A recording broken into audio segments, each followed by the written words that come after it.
Interesting living in a big metropolitan city like London right now, because seemingly you have to be ashamed to be English, British, whatever you want to call it. Yes, wherever you turn, our heritage is knocked to the ground, seemingly because we're not multicultural enough, ticking enough boxes, that sort of stuff. So it's refreshing to find that there is somewhere in the United Kingdom that has literally kicked back against this, and more importantly, proud to display our wonderful St. George's flag, which celebration takes part, of course, this coming weekend. Interesting to note, though, that over here in the epicentre of what should be a wonderful capital city of the United Kingdom, seemingly the Mayor of London has no time for it. Let me explain. Neil Sean here. Thank you so much for taking time out to join me today. It's always lovely to have your company. There's nothing wrong with being patriotic, is there? I love to see other countries being very proud to wave their flags, their banners, talk about their history. Fascinated by history wherever it is around the world. Everybody's got some, and it's important to cherish it and to look back at it and learn from it, depending on which cases you look at. Fascinating stuff.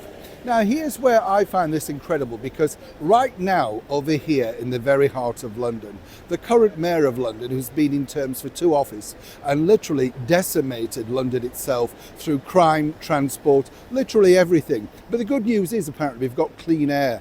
Right, wonderful. But you see, here's where again it's very confusing, because he talks one thing and does another. He's an outright liar. There's no two ways about it. It's on tape, it's on proof. He simply doesn't recognize that version. Basically, that's what liars do. They won't admit it, will they?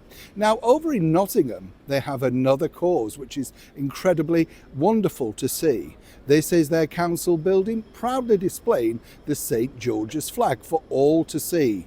Now, what's interesting here is that there's a call, particularly from the current British Conservative Party government, to make sure that all other councils literally do the same thing across the United Kingdom. What's wrong with it? Why can't we celebrate it?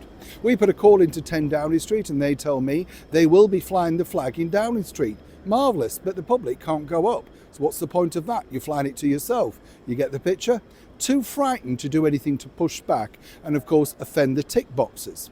Now, more importantly, over here in the United Kingdom, in the heart of the capital city, London, we put a call into the mayoral press office. Are you planning to display the St. George's flag in any prominent building across London? A resounding, they didn't have any plans to do that. Very keen, of course, to make sure we know all about the Ramadan lights and everything else, every single thing, nothing to do with London.